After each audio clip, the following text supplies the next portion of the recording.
Kapodra police દ્વારા કાયદો અને વ્યવસ્થા જળવાઈ રહે તથા શાંતિપૂર્ણ ચૂંટણી યોજાય તે માટે ભૂતકાળમાં પકડાયેલા આરોપીઓની ઇન્ટ્રોગેશન પરેડ રાખી સંવેદનશીલ વિસ્તારમાં કોમ્બિંગનું આયોજન કરી કાર્યવાહી કરવામાં આવી હતી, જેમાં પોલીસે અલગ અલગ આરોપીઓની ઓળખ પરેડ કરવામાં આવી હતી। સુરત શહેરમાં ચૂંટણી સમયે શહેરમાં કાયદો અને વ્યવસ્થા જળવાઈ રહે તથા શાંતિપૂર્ણ ચૂંટણી યોજાય તે માટે સુરત પોલીસ કમિશનર અલગ અલગ વિસ્તારમાં કોમ્બિંગનું આયોજન કરવાનો આદેશ આપ્યો છે, જે અનુસંધાને ગત રોજ કાપોદ્રા પોલીસ મથકમાં આરોપીઓની ઇન્ટ્રોગેશન પરેડનું આયોજન કરાયું હતું,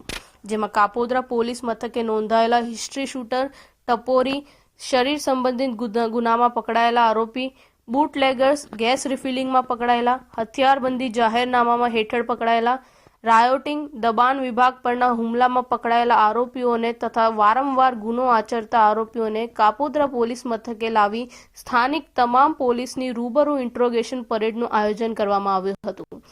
જેમાં પોલીસે 132 આરોપીઓ પાસે ઇન્ટરોગેશન ફોર્મ ભરાવડાવ્યું હતું, જેમાં લખવામાં આવ્યું હતું કે ચૂંટણી દરમિયાન શહેરમાં કાયદો અને વ્યવસ્થા જાળવી રાખે। આ સાથે પોલીસના અધિકારીઓએ આરોપીઓને માર્ગદર્શન આપ્યું હતું અને કહ્યું હતું કે ગુનાખોરીનો માર્ગ છોડી સામાન્ય જિંદગી જીવવાનું શરૂ કરો। આ ઉપરાંત કાપોદ્રા પોલીસ દ્વારા સંવેદનશીલ વિસ્તારમાં કોમ્બિંગનું પણ આયોજન કરવામાં આવ્યું હતું।